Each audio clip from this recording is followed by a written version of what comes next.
but there are also a lot of very similar things as well. For a start, we always look at the hardware to help dictate to us what kind of game that we ought to be making. With Crash Bandicoot, we stuck with cartoony animal characters to help compensate for the lack of fidelity and 3D processing power of the PS1. Then on the PS2, we had a little bit more muscle under the hood, so on Jak and Daxter, we worked with more human-like characters, but we were still firmly rooted in the realm of fantasy. So finally, with the PS3, we feel there's enough power to believably immerse the player in a modern-day, real-world environment. But what was the game going to be about? Here again, we wanted to stick with what we know and what we love, and that is third-person action-adventure games. They're story-based and story-driven. And most importantly, we wanted to create the ultimate action-adventure experience. So we drew our inspiration from classic pulp action-adventure stories.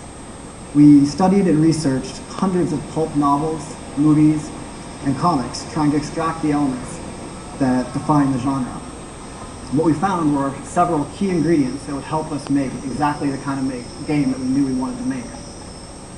We knew that we had to include intense and wild gunplay, over-the-top brawling and hand-to-hand combat, and incredible stunts as the player moved and traversed through unbelievable environments. These three items became our pillars of gameplay: gunplay, brawling, and traversal. And then to tie all that gameplay together, we've wrapped it in a compelling story that's based on historical mystery and discovery. Then to further immerse the player in the world, the Naughty Dog engineers have developed some cutting-edge technology and an engine that's been developed for the PlayStation 3 from the ground up. Since Naughty Dog develops exclusively for Sony, it gives the engineers the distinct advantage of being able to optimize the code for one platform and one platform only. This focus allows them to fully leverage the hardware in the PlayStation 3 to provide us the features that we feel are most important to create this ultimate action-adventure experience. And one of those features that we're pushing is animation. The upgrade in hardware this generation is going to provide everybody the ability to display many more polygons on screen, as well as advanced pixel shaders on their textures. But when that beautifully rendered character begins to move, if he doesn't move in a realistic and believable human-like fashion, the entire illusion will be shattered. So we've spent an enormous amount of energy developing a layered animation system that will allow our characters to move through and traverse the environment, interact with it, performing dozens of animations simultaneously.